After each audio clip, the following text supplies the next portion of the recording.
Welcome back, nerds. This is episode 108. We went to the Hellmouth. We survived. Now we're back. And we brought back at the real Whitney Hathcock. Welcome back to the show, Whitney. Thank you. Is it too much to say that I just thoroughly enjoyed being in the Hellmouth? Does that make me evil / weird? Because time of my life.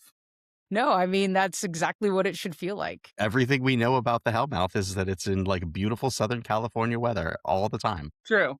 Which it was.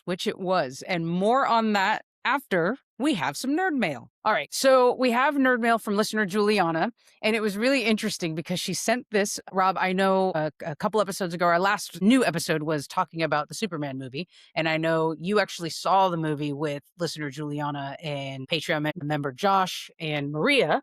Yep, it was a Nerd Best Friend patron watch party. It's fantastic. And somewhere around either right before or right after you went and saw it, Juliana sent an email and said, this is an email I wrote after you did the comic book episode, and I never sent it, but since you did the movie, I want to talk about it again. This is gonna be hard to talk about without Joan here, but you and I kind of had differing opinions, obviously, about the comic book.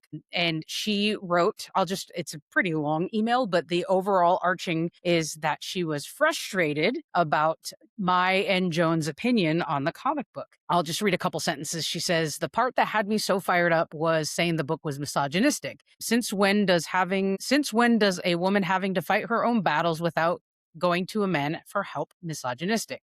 Supergirl and Ruthie learn and grow together while doing hard things. And to answer the question, why do women always have to have hard things happen to them? Isn't that the point of any story? And she goes on to talk about how she feels about those storylines. Really good points there. Well, yeah, listen to Juliana. Let's go. That book rules. And it's way better than the movie. And Rob is always right. And this concludes my report on Supergirl Woman of Tomorrow. I'm glad you saw it with Juliana, because I'm a hard disagree. I think the movie handled this whole idea way better than the book did. And I think that has to do with the amount of time that has passed since the comic book was written to now, where I think James Gunn and the writers really handled and put a lampshade on the things they needed to make that storyline more palatable and not as misogynistic leaning. It just read so much better on screen than it did in the comic book. And I think if the comic book's written now, it's written a little bit differently to be more palatable with those things. Maybe. I think the movie did a good job of I think the movie did a good job of adapting the story. Obviously, you have to truncate that story, and it hit all the good points, and all of the main beats were there as far as setting up Supergirl as this character who is dealing with, the trauma that she has from remembering being on Krypton. You've got the little girl whose father gets murdered and she's looking for a hero. So she finds this kind of reluctant, unlikely hero. You get all the play of when you go to different planets, there's different suns and those affect the Kryptonians and you're all of that was there. Mm-hmm. It just wasn't a very well made, good movie. Again, I disagree. I think it was better than the comic book. This is one of the ones where really rare runs where I would say that I think some of it has to do with the acting and the choices of the actresses. The girl that plays Ruthie just knocked it out of the park. Now that's a 13-year-old who has experienced something very traumatic and has to deal with it and doesn't know what she's getting herself into, right? And Millie Hathcock is amazing as this version of Kara. Just perfect choice in how she displays that trauma. It just read so much better in how it was written in live action versus the comic book. But I love that we disagree on this, and I love that Juliana wrote in and said, no, I was so frustrated because we're all nerds. Because we're all nerds, and that's the things that nerds fight about. Yes. Whitney, have you seen it? You're sitting here listening to us kind of... Full disclosure, have not seen nor have I read the comic. I'm a different genre of nerd, different flavor of nerd. Yeah. No, all good. So I cannot tiebreaker, unfortunately. No, we don't. All We good, don't all need good. a tiebreaker. Just curious about if you had since we're going to talk about Buffy, it's a good segue because the way I think Supergirl is treated in this film reminded me a lot of how Buffy was written 30 years ago. So that was my interest in whether or not you saw it and if it rang some of those same themes to you as well. Nice segue, though. I liked that. That was smooth. Once in a while, we do okay. Hey, nerds, send in your deep thoughts, nerd questions, or talk nerd to me subjects that you'd like us to cover by sliding into our DMs or send those topics in an email to podcast@nerdbestfriends.com. Let's talk about the Hellmouth. I want to start by saying this was my third time attending. I've gone 3 years in a row since they started hosting it at Torrance High School. So that was the first thing 2 years ago in 2024 that I saw and like, oh, this looks super cool. So I went with Joan and Stacy. We were paid entrance to check out this con and, did a little mini episode for Nerd Best Friends at the time and talked to Rob about it. And, we got on stage and met Juliet Landau and a whole podcast thing that had started a couple years ago and connected with some of those folks. And it was pretty cool. But then went back to Rob and said like, hey, let's do something for this. So then we went back last year and hosted our D&D Buffy session. And then, of course, we went this year. And all 3 years have been unique and different in very, very different ways. Let's start with just general, like, what did you think about HellmouthCon? Loved it. I mean, to be fair, this is the first convention I've ever gone to, so I have quite literally nothing to compare it to, but I fear it has probably spoiled me for all future conventions because it was very like, there were a lot of people there, but it wasn't overwhelming. I never felt like crowded. Oh my God, there are so many people. It's 1,000,000 degrees. Everyone was so freaking nice. And the celebrities were just like hanging out, just like mixing it up with people as they were walking around the campus and going to panels. And that felt super surreal. So like 10 out of 10, best con I've ever been to. Easily. Well, to set the stage for our listeners, though, this was a big like event that you put together to like come across the country and make a vacation out of it and all those kinds of things. So do you want to kind of back up and tell us a little bit more about like, okay, what does it mean for Whitney to come all the way to Torrance, California for this little con at a high school? Sure. Yeah, totally. I mean, Analese had reached out to me and was like, hey, you had originally reached out and you were like, would you consider going to HellmouthCon? We could get you in as a content creator, comp your ticket. And I was like, I'm really interested. It seems super cool. Like I'm probably not coming from Maine to California to go to this convention. I haven't even seen all of Buffy yet. Like maybe not this year, maybe next year. Then when you reached out again and you're like, but would you consider being on a panel? I was like, let me pretend to think about this for 30 seconds.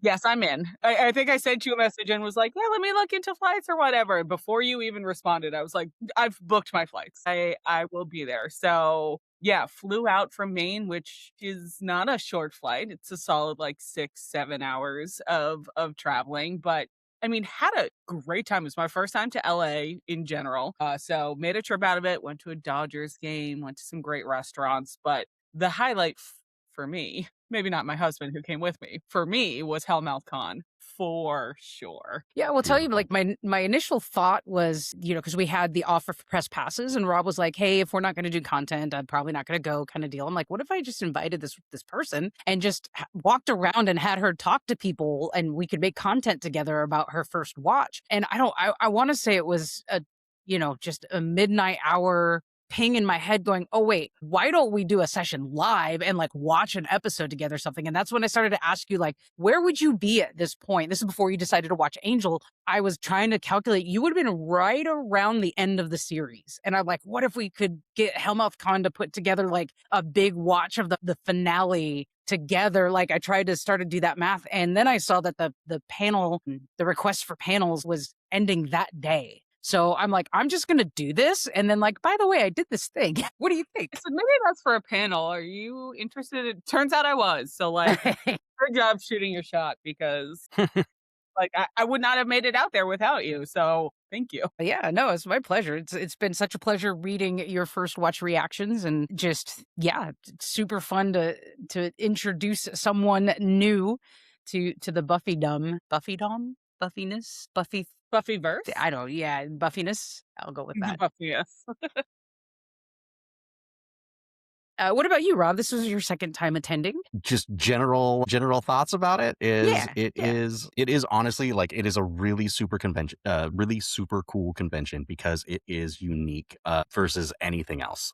It takes place at a filming location at this high school, so you're just in this scene. So like all of the cosplay and all of the actors being there in the place that is already familiar from the show, where it's like they're supposed to be here. So it's almost like when you go to a Disneyland or something and you like step into the Star Wars like area. It's like, it's not just I'm here because I like Buffy stuff. I'm here because I'm immersed in what this show was 30 whatever years ago. So that uniqueness is what makes it super cool. And like, that's only going to keep getting, that will always be there. That will always be the same, especially as they do cooler things like they did with, changing the sign out front and doing the different like photo op areas and setting things up to look just like it's supposed to look. Like, that's really the specialness of what this is. Yeah, that's really well put. And that leads us to kind of our first topic or question is HellmouthCon has a ton of panels, and this year they doubled down on fan experiences, like little groups that met and did things interactive versus just sitting and listening to a panel, and a ton of similar programming. So do you have a favorite panel or programming piece from our experience at HellmouthCon this year? Let's start with you, Whitney. Or start with you, Rob. Was sure. I was looking. I'll go ahead and start. I went to a few. I think there was one that was just like a general discussion panel with J. August Richards and Charisma Carpenter, which was interesting because they're very charismatic people. Pardon the pun. But the one that was actually really cool that I went to was a short film screening called Hold You So Tight by a little production company, Love and Robots, where some of the like creators came and they presented this short film. And the connection was the star of this short film was Charisma Carpenter. She plays the main character in it. And it was about like it's just this thing that you do in short films where you do all of these things to like set up the storytelling and world building using these like filmmaking shortcuts where like right away you get to the point of like, well, this is a world very much like ours, but it is very dystopian. But they're dealing with the same kind of things that we are dealing with. And people are really trying to find something positive or get out of their depression or funk or, having trouble dealing with the world around them that is kind of falling apart. And there's these scientists, these doctors who are like on the lam, who invented this robot and and stole it from someplace, and now they're traveling the world, but they're trying to use it to do good. And basically, like, it's like the simplest thing is like there's this special like magic robot, and you go and you to this like abandoned hotel and you pay these people cash under the door, and then you go in and you hug this robot and it makes all of your worries go away. And like for a good time, like for an amount of time, you can like the people, whatever you're suffering from, your depression, your anxiety, your whatever, like you can function in the world again and go through, and like you recommend it word of mouth and all that. It was really interesting, very short, but one of those things where it's like having the creators there to be like, well, this is how we put together this robot, but really these are the kind of shortcuts we look like. In this scene, we made it like this because that portrays to you, the time period. But this scene, we made it like this because that lets the audience know that there's something happening here that is real and not just in your mind, and like those kinds of things. And I'm like, oh, this is super cool. So I really like the short film one that I went to because I was not expecting it. And it was very different, but like, where else was I going to get like a cool talk about making a short film about a magic robot with Charisma Carpenter? Was Charisma the robot, or was she like a main character? No, she was like the main character person, like the point of view character for the audience, like going and looking like she has the appointment to go meet these scientist guys and hug the robot. Yeah. Pretty cool. I missed that It one. was pretty cool.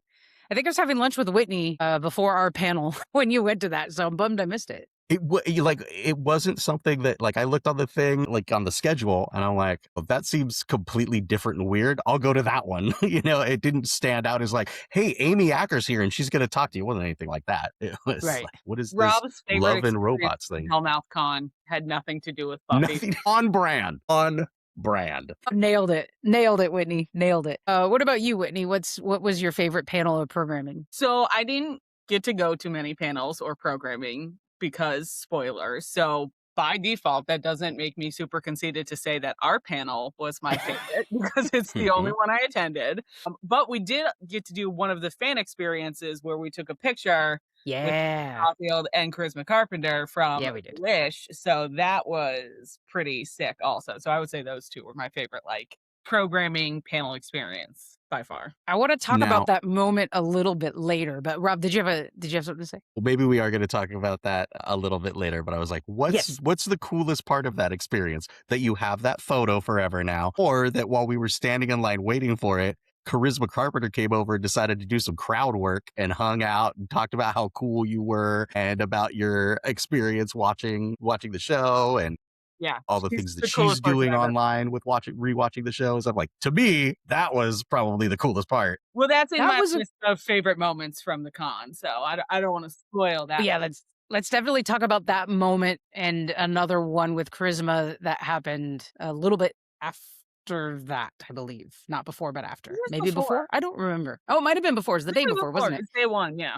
What I like about that photo, yes, we have it forever, and it was cool to split because man, these photo ops are pretty pricey. So to split that with Whitney was really nice. I like its uniqueness because that's a very specific moment with these two characters. It is Anya's introduction to the series. Is this episode the Wish, and she's actually wearing a replica of the amulet that is the central point of her character as a almost said chaos demon, as a vengeance demon. So to be in and that's actually the place they filmed That's that what scene. Correct. So I want to talk a little bit about that later, but I would say that was a really really cool moment. I agree with you. I want to say, I mean, ours is my favorite panel, but absent of saying that, I was really, really happy with those photo ops. I always have been. And in talking to other people, it is a unique thing about this con because most cons have those fan experiences where you go to the person's table and you take a picture at their table, or they might have a backdrop. I have yet to see one where you're recreating moments that were where they were filmed by the specific actors in those scenes. You know, they had Doug Jones, no, not Doug Jones. I'm gonna forget his name that plays Clem. Now, Whitney, you've not met Clem yet, but when you do, you'll recognize him. But the actor that plays Clem put on full like monster outfit and sat in a VW Bug, which is something you'll see later in the series. It's not a spoiler; it's just a car he drives, and took pictures with people, on the street outside the Hellmouth. You just don't see that at other cons. To be in a moment from an episode with Charisma Carpenter and Emma Caulfield. You don't get those opportunities at other cons. But I will say my favorite panel was one that I did not allow Whitney to go to, but it was with Doug Jones, Charisma Carpenter, and a couple other people. I'm going to forget off the top of my head, but they were talking about the special effects and having to have makeup, and Julie Benz was talking about the vampire face and how they had to like learn how to talk differently without having to lisp with all the stuff in their teeth. And in particular, Doug Jones plays the tall, lanky gentleman in the episode Hush from season 4. And it's so funny because he pulls into character and all of a sudden he's moving like the gentleman physically. And man, Doug Jones blew my mind. I Yes. didn't realize he was also Billy in Hocus Pocus. He was also the moon guy from the McDonald's Mac the Knife commercials in the 80s. My gosh. Like he has this extensive thing that Rob, you and I grew up watching him without knowing it was him. Right, because He that's blew his my whole mind. gig, right? Yeah, he's like Is you don't know tall, that it's him because lanky, he's wearing all that skinny, makeup. creepy dude. Yeah, Yeah, he was absolutely incredible. And especially like when you're in I think it's the gym, right? That they yeah. convert into like where all the photo ops and like the meet and greets and stuff are. Just watching him interact with fans, he's all over it. Like he was not sitting down. It wasn't a like, come and he'll sign your thing and barely make eye contact with you. No, he is up. He's posing. He's showing you how to hold your arms just right so you could look like him doing the thing. He was doing like all the ladies that would come up, he would put them in like a waltz stance and like dip them and make the creepy face at the cameras. Like he was absolutely loving life, and everybody who had an experience with him, I'm sure it was an awesome one. Just he was incredible. He's an incredible actor. He's an incredible character actor and like monster person. But in real Yes. life, what a delight! What an What a absolutely cool cool dude. dude. Yeah. Yeah, absolutely. I agree with you. And he also, I still haven't edited all the footage and released it because I've been moving for the past month. Mhm. But there's a moment in that panel that I have video of that he snaps into the gentleman character with the smile and the eyes, and like his eyes almost like literally start shining. It is pretty phenomenal. There is already footage. Just some people also have it out there. It's so good. It's so good. And he was doing. Yeah. All right. So we kind of talked a little bit about our favorite moments. I'll start this one. For me, not just with Whitney, but I was able to witness people experiencing Torrance High School or Sunnydale High School for the first time. One thing I don't think I told you guys, I went to go to the car or something out the front area, and I walk out there, and there was the two women that were dressed like homecoming Buffy and Cordelia, but they were with one of their sisters who's partially blind, and they were standing by the door, and this sister who wasn't in cosplay was standing, I don't know, about 10, 15 feet away, sobbing at the door where it said Sunnydale High School, and just sobbing. I've been watching this show since I was a little kid, and I can't believe I'm here. Like, to witness people seeing this stuff for the first time is an absolute joy for me. And so I double that into, like, I was really excited for Whitney to see these things for the first time now that she's watched the show. And I was even like, what time are you going to get there? I want to see your first reaction. Like, I really wanted to double down on this first reaction idea. So we do have some content. I know I released the first time you saw the window from from season 2 where Jenny Calendar is killed. I still Lady have the Giles. video.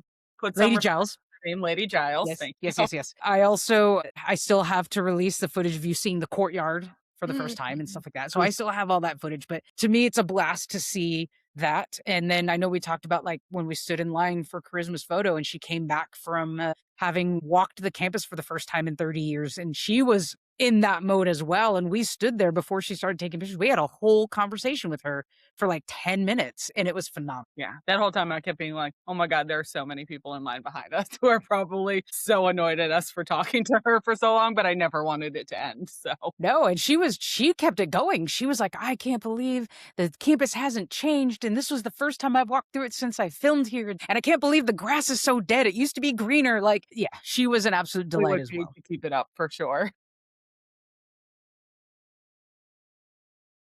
Let's go, Rob. How about you? What was your favorite moment or moments from HellmouthCon this year? I mean, I think it's similar. It's just the experience of being there. Dr. Intern Joan could not make it to this year, so we instead hired intern Stacy to come help us out instead, which was really cool. I think the four of us had a really good time. I just put on, like, what was your favorite moments? I'm like hanging out with the girls, right? Like, I met some new people. Whitney is an absolute delight and a ton of fun to hang out with. And again, like, going through those experiences and the, like, oh, look at that, and oh, look at that, and oh, what do you think about that? And like with the cosplay and the different things that they're selling and the different actors coming along, it's just the hang. It's just being there. Like, that experience, like, I'm sure you would feel the same way, right? Like, you're a big Buffy fan and Hellmouth is really cool. If you went alone by yourself, you'd miss out on those conversations, on the, like, bringing someone in for the first time and seeing those things. Like, it's not the same, right? So like the group has to be fun. And I think that's the same thing with people who show up and they cosplay, like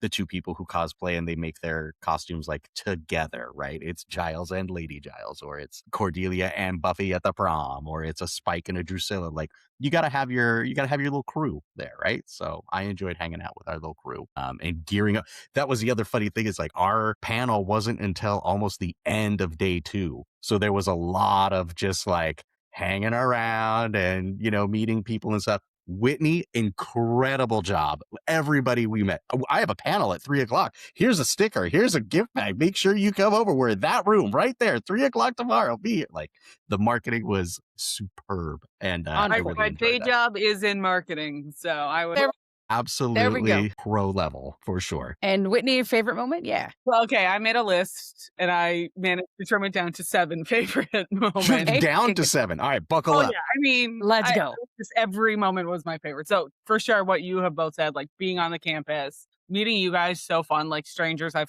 met on the internet and flew across the country to hang out with. Thank you for Sherpa-ing me through my first con ever. It was perfect. And this is in no particular order. I am reading my notes because I don't want to forget anything. But first of all, every single person who came up to me and was like, "Are you Whitney?" I just want you to know, you have made my life. I went home to my husband and was like, who needs drugs when the dopamine hit of like making new friends on the internet exists? Because every time someone was like, "Are you Whitney?" like my heart would flutter. And I got to say, especially Brian and Natalie, who are at clever use of the name Brian and at Natalie Barb. Hung out with them a bunch of times throughout the con. They were great at protecting me from spoilers. And Natalie had made her non-Buffy loving husband spend the night before making these Riley's here cardboard cards to hand out to people, because I was handing out cards that said, "Hi, Angel," and "Hello, Angelus." And she was like, "I feel like you need Riley's here." So I have kept these. I have one.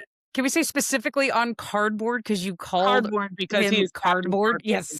And he sucks. Cryly. So just getting to meet all of you friends was such a rush. I also met a wonderful artist, Emma Munger, who's at Honeymonger, Munger, don't care. She had a booth and her artwork, like, look her up on Instagram. Giles has never looked sexier and like as cheeked up as he does in her artwork. It is worth it. So I got some of her postcards and I love that. I also got, this is not Emma's, but a Buffy Will Patrol Tonight t-shirt. Love that. Getting to meet Emma Caulfield, and I got her autograph. She was the first person who I met there, whose line I waited in. She's so sweet. We talked about Taylor Swift. Like, what a sweetheart. Accepted one of my goodie bags. She was probably like, I don't want this, but she very graciously accepted it. And I gotta say, just like all of the celebrities were so, because I also ran into Amber Benson and Julie Benz just like walking around the campus, gave them goodie bags as well. And they were just like, they're celebrities. They're like regular people. Who knew? I had no Right. idea. Our panel also, like, again, I know you guys both know, another favorite moment was us getting margaritas before the panel because I was so up and That was fun. there. I needed some tequila to bring me down. But you guys know, I kept saying, like, oh my God, my worst fear is that no one shows up to this panel and it's an empty room. So, like, to everyone who came to the panel, thank you for keeping my nightmares from coming true. Like, everyone who asked a question after, to people who laughed at all the appropriate places, like, thank you, thank you, thank you. But I mean, my number one favorite moment was meeting Charisma Carpenter. Got her autograph also. I asked her and Emma to sign my first Buffy thread that kind of popped off and started all of this. And Charisma looking at the thread, looking at me and going, "You're the girl from Threads," and my soul leaving my butt. I was like, no, surely you're thinking of the other person on Threads who's blowing up for watch. Like, you cannot possibly mean me. And she was like, no, I mean you. I Yep. love your threads. And I was like, I think I'm going to vomit. This cannot be happening. And then when she said, hey, can I take a picture with you? I was like, what is happening? Like, there are 50 people in line behind me who are here to pay to take a picture with you, but you just whipped out your personal cell phone and like took a selfie of us, which I was totally prepared. I was like, I am never gonna see that photo again. Like, I will tell people about this and they'll be like, okay, liar. No one Like, will believe me. that didn't happen, but she posted it. It's real. We DM now. So, like, Charisma, are we best friends? I don't know. It was so surreal. She was so nice. And she was like, I'm on my first watch too. Like, I think my soul literally left my body during that entire experience. So that was my favorite. Can't be topped. Like, wow. Charisma's podcast is interesting. I haven't listened to a whole lot of it, but she never watched the show. She starred in it, but never watched entire episodes. So to hear her first reactions, and in fact, I mean, Whitney, don't listen to her podcast or watch her things right now. She interviews some of her co-stars and didn't know about storylines for those co-stars and finds out in the moment in interviewing them. So it's super cool to see her do a first watch when she has played such an integral character.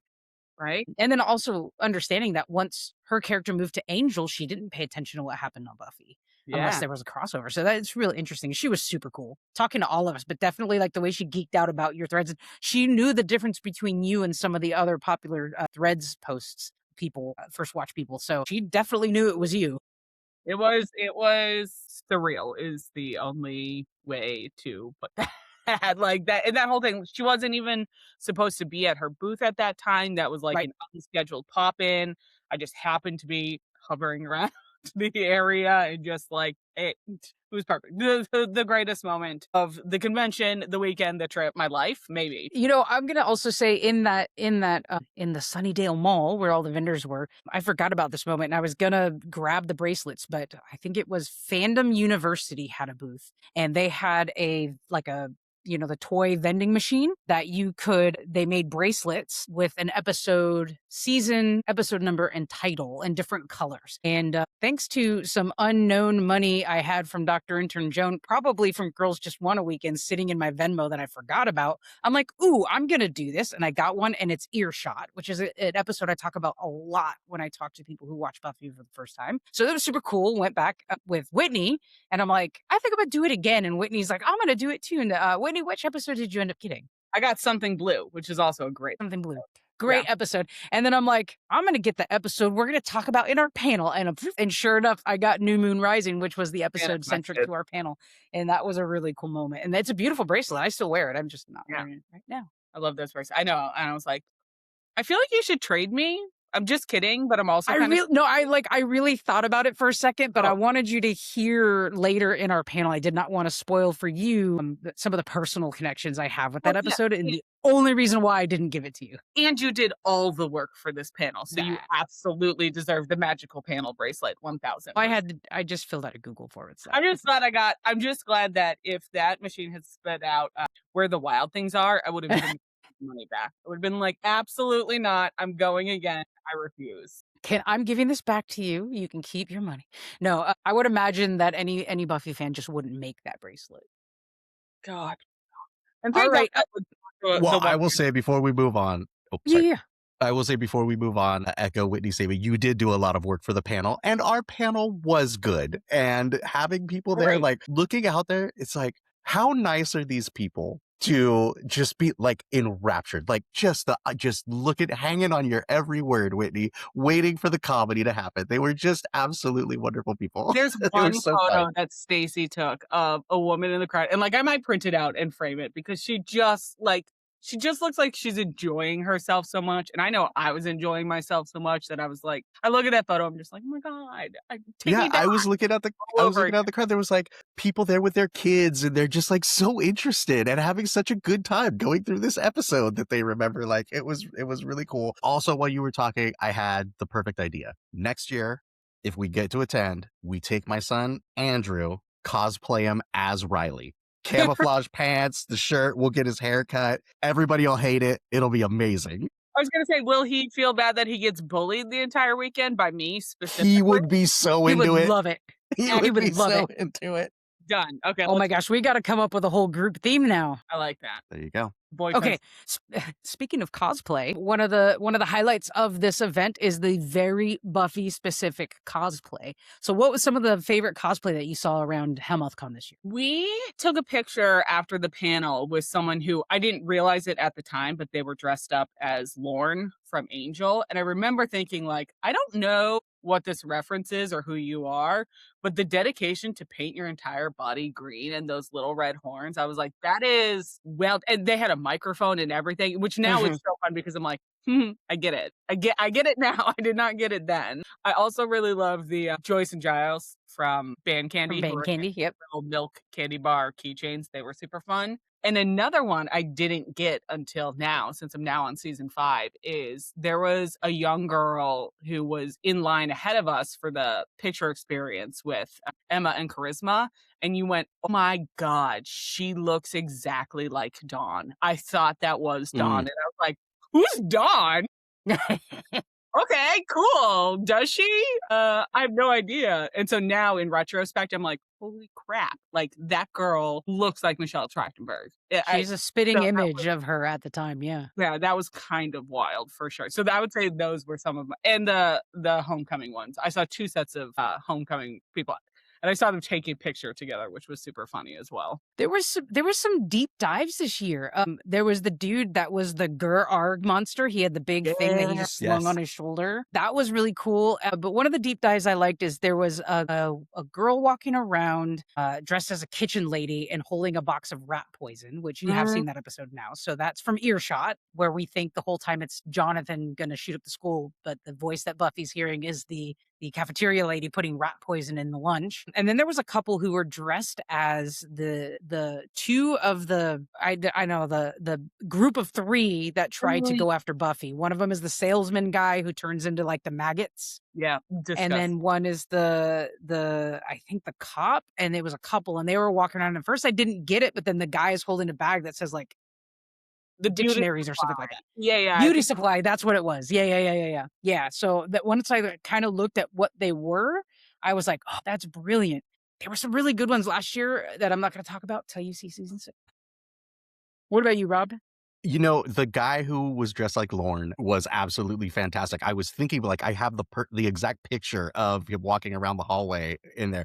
But this morning, when I was like thinking about it, I was like, was that the year before or was that this year? I couldn't remember. But Oh, yeah. there were 2 Lorns this year. I saw okay, maybe I Whitney don't know, Lorne but who took a picture with us after the panel, and then there was a guy yeah. Lorne walking around. Fantastic. But what's always going to be my favorite is obviously this takes place at a high school. It takes place at Torrance High School, and the colors are the same, right? Sunnyvale High School is that kind of like maroon red and yellow color.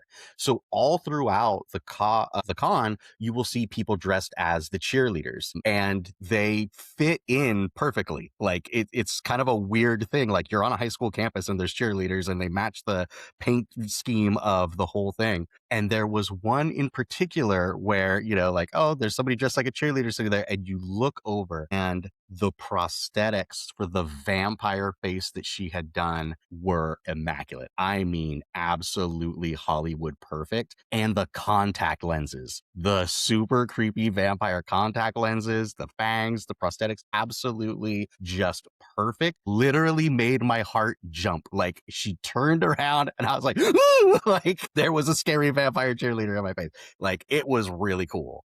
Whoever that was did an absolutely amazing job of vampire cheerleader. The contacts are everything. Those crazy vampire contacts will just like make the hair on the back of your neck stand up in real life. Just crazy. Yeah, it's super cool. Now, Rob, you have an amazing idea for group cosplay. We're gonna have to figure out what the rest of us are gonna be. If Andrew's gonna be Riley. Riley. Yeah. Hey, I mean, yeah, the boyfriends of Buffy, but like, who wants to be Parker? Because not it. Parker wasn't really a boyfriend. He was a mistake. That's fair. Wow. No, that's the way he's supposed to be. Yeah. Correct. Yeah. Buffy learns the college lesson the hard way. Mm-hmm. Literally. Hey, what has happened? Yep. What has happened since the con? I'm on season 5 of Buffy. I've met Dawn now. Thank you to the entire internet for gaslighting me for like a solid 4 episodes. I did have my first opportunity to gaslight another newbie the other day. Very good. This is fun. Okay, I get it. Like, okay, this is cool. So I'm on season 5 of Buffy. I just watched Into the Woods today and season 2 of Angel. So been cranking through those episodes. Angel's finally, finding its footing and getting good and releasing a new chapter each week of Sunnydale is Fine. Subscribe to it and read it for free. But that's pretty much what I've been up to. Yeah, I moved. Yeah, you did. And gosh, my first official day is tomorrow. So after we're done here, I've got to go do laundry and unpack more boxes to find all my professional clothes. But I have been watching Angel and trying to keep up with Whitney. I missed a day in the middle of the move and just like, sorry guys, I'll post my stuff later. Yeah, it happens. But I agree. Angel is getting really good. And my favorite part of the Buffyverse 100% is the flashbacks. I don't care how bad the wigs and accents are.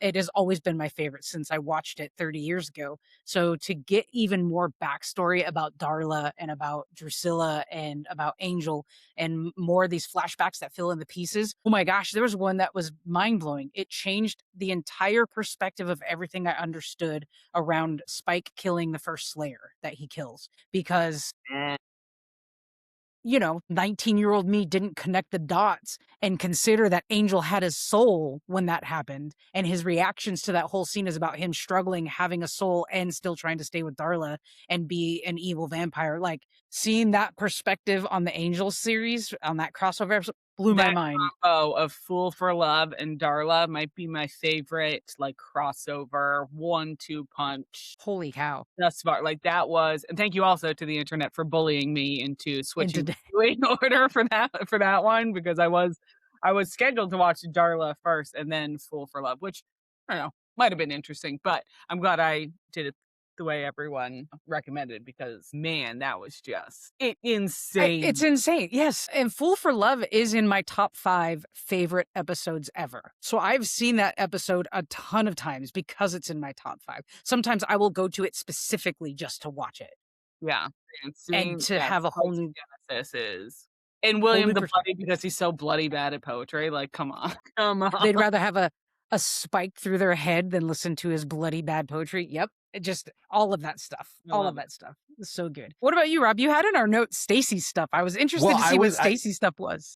I thought Stacy was going to be here, so I was going to kind of make fun of her and be like, oh, since HellmouthCon, I keep tripping over this stack of boxes that Stacy made me take home for you. Like, it's literally just in the middle of the floor here. I'm sorry.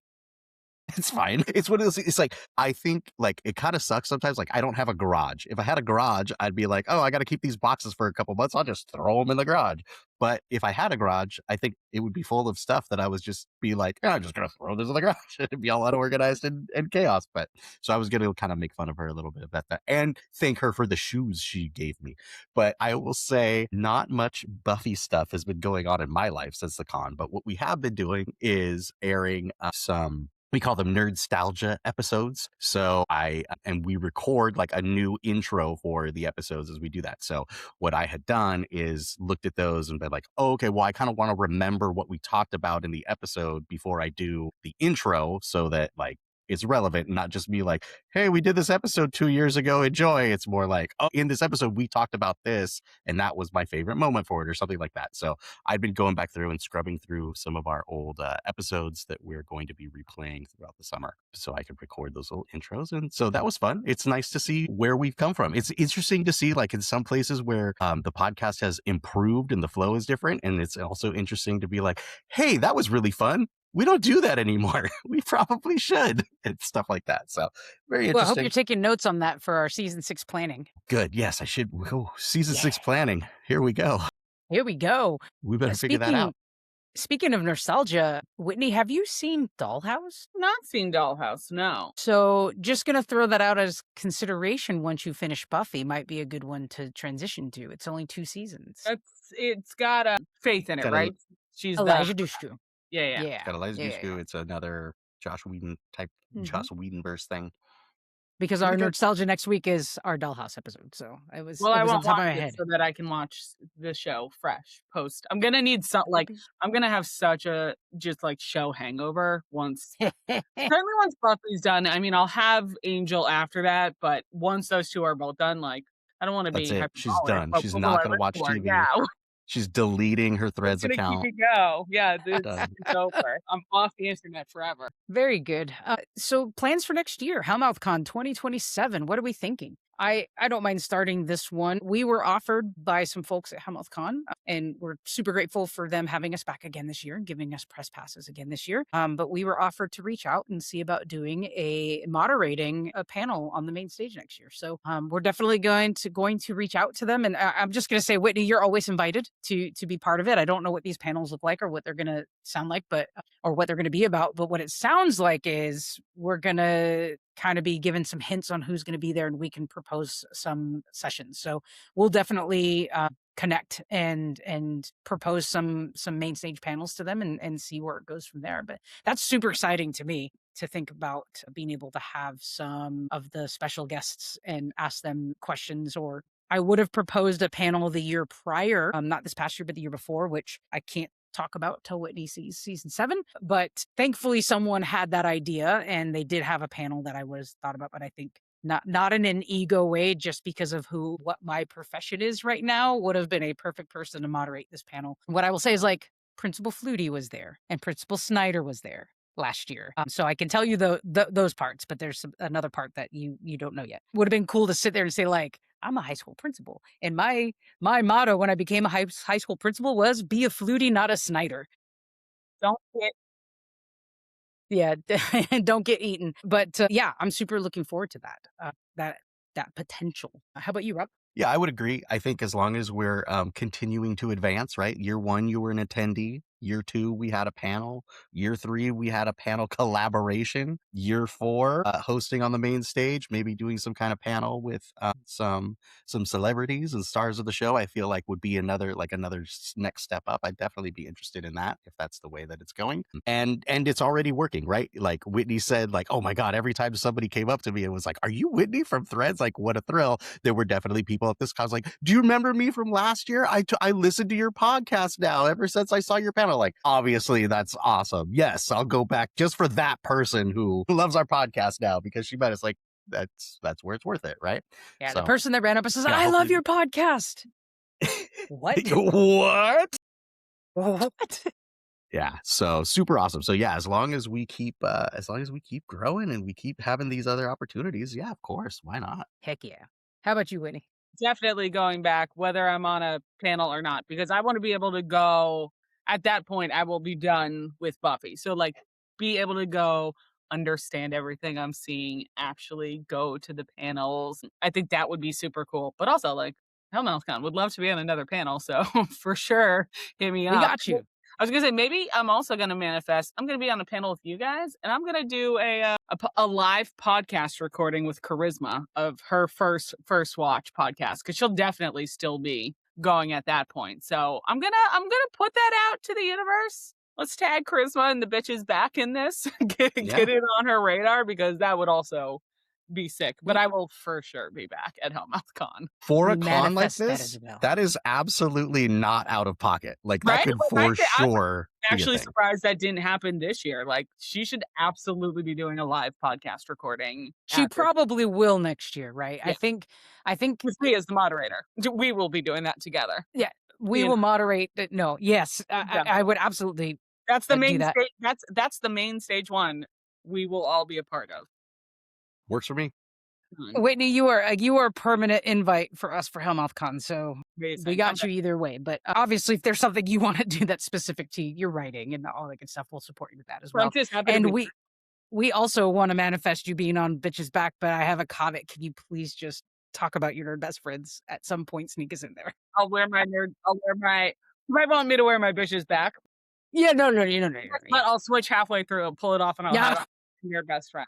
I have a wardrobe. And I also have a caveat for when that happens. If you could get us some of those $150 calendars that she's selling, that'd be great too. Yeah, I'll put that at the top of my list. See if I can get you one of those. I got Analese. I got her. You got me. So many comments just went past my brain, and I'm just let them go. Whitney's already got it. Just let them go. Whoo! All right. So, hey, Hellmouth events and fandom charities. We are all in. You're nerd best friends. So let's do it. Let's go.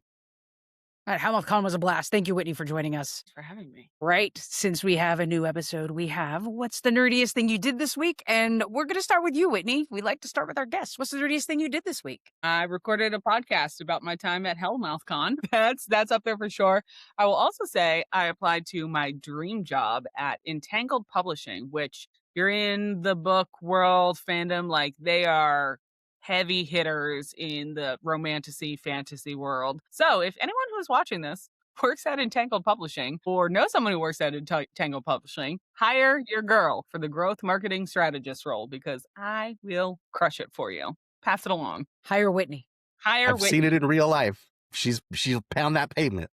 Yep. Excellent IRL marketer. Mm-hmm. The real deal, the real Whitney Hathcock. Yeah, so I would say those are the two nerdiest things I did this week. Those are very, very nerdy things for sure. Rob, what do you got? What's the nerdiest thing you did this week? Every once in a while, because we have this podcast and we have our regular, normal, probably too personal conversations that we have, and we make them public and available on the internet, something magical will happen. And at one point, I don't remember what or why we were talking about this, but we were talking about the experience that is Foster Freeze soft serve ice cream. And I was lamenting the fact that I can't imagine why this company stays in business and why there are still Foster Freeze soft serve ice cream restaurants around California. It must be a money laundering scheme. because their ice cream machine is always broken. They don't make the things that they say that they're going to make, or they're just like closed and boarded up. Like it's not a real thing. And I was talking about when I was a kid and we'd go to the beach and then we'd come up to the Foster Freeze with the walk-up window on the corner, and you would get the chocolate vanilla swirl dip cone. And that was like the epitome of ice cream for me. And that has become a lie because you can't get it anywhere. You walk up to a Foster Freeze, you're like, I'd like a chocolate vanilla swirl dip cone. They're like, oh, the machine's broken. Oh, we don't do that anymore. Oh, we only have chocolate. Like whatever it is.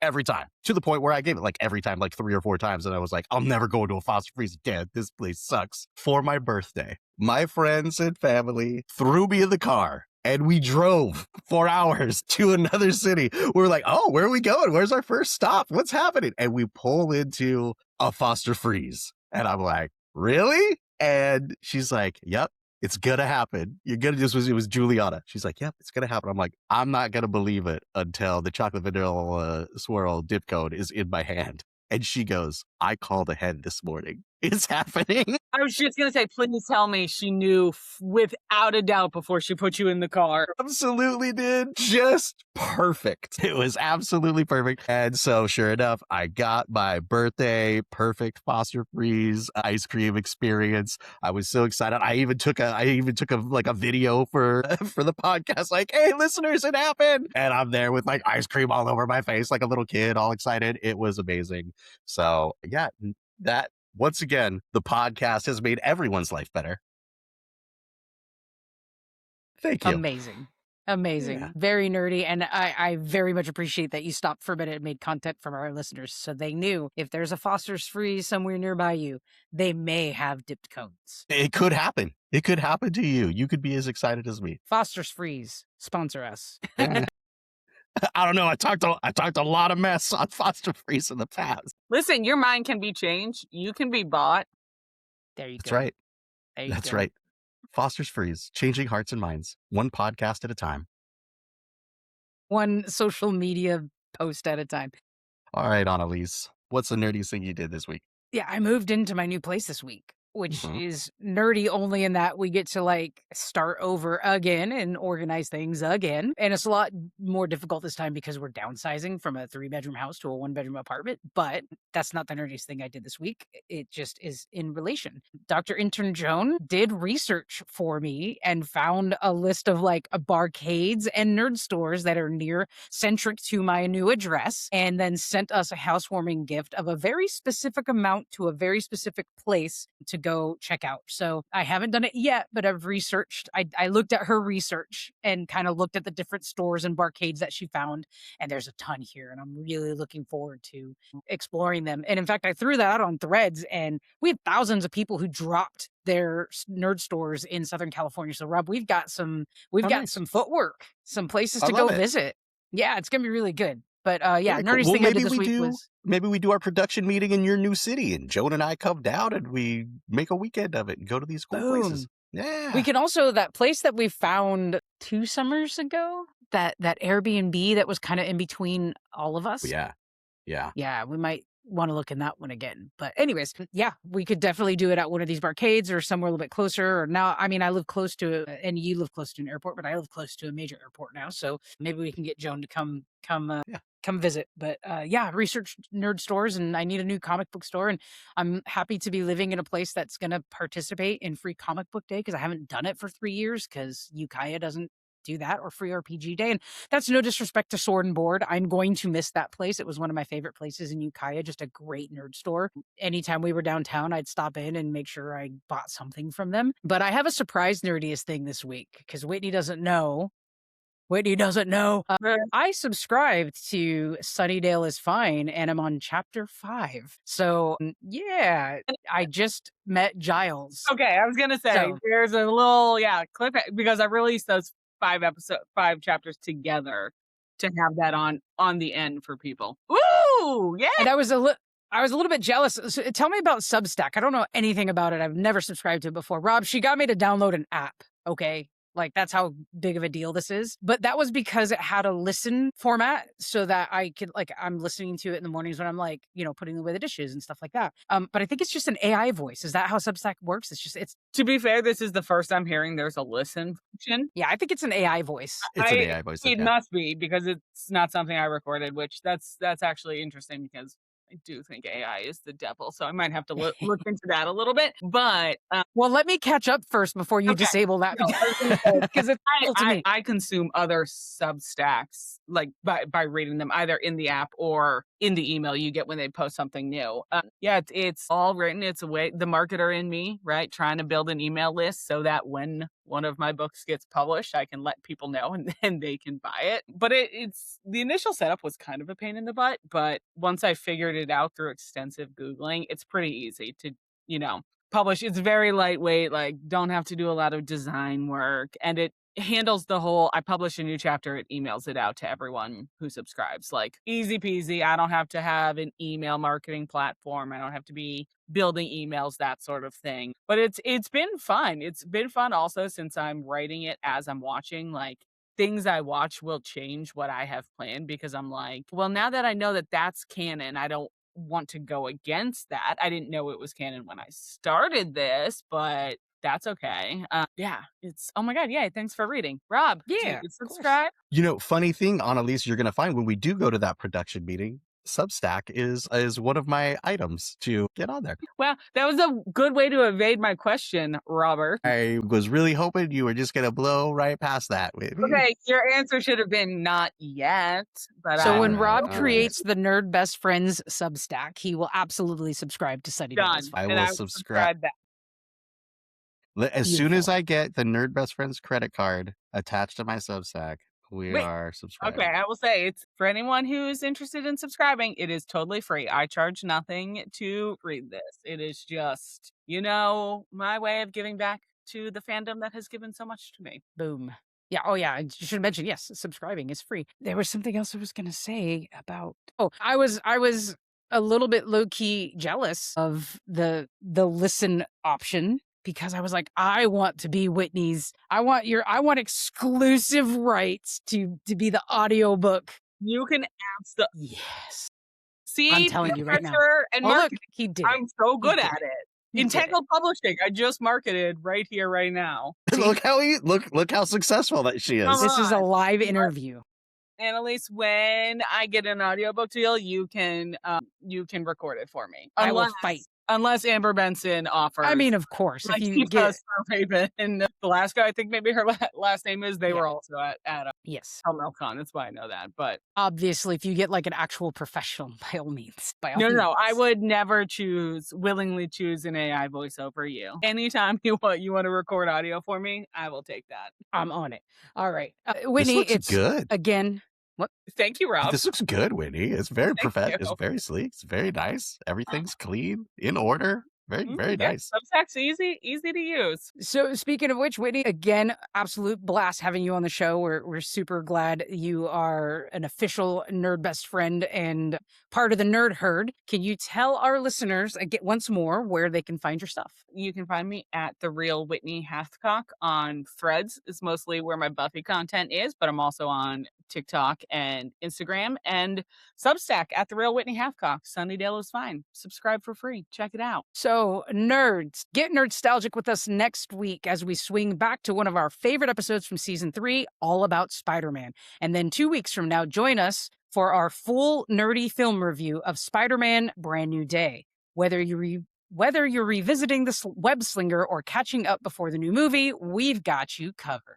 And before you go, join us. Hit follow or subscribe so you don't miss what's next. If you felt the nerd love, drop us a 5-star rating and help more nerds find our people. Find us on social media at Nerd Best Friends or email us, podcast@nerdbestfriends.com.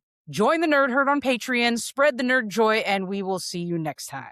Thanks again, Whitney, Rob. 2026. Nerd Travels this summer was fantastic. Yeah. Thank you, Whitney.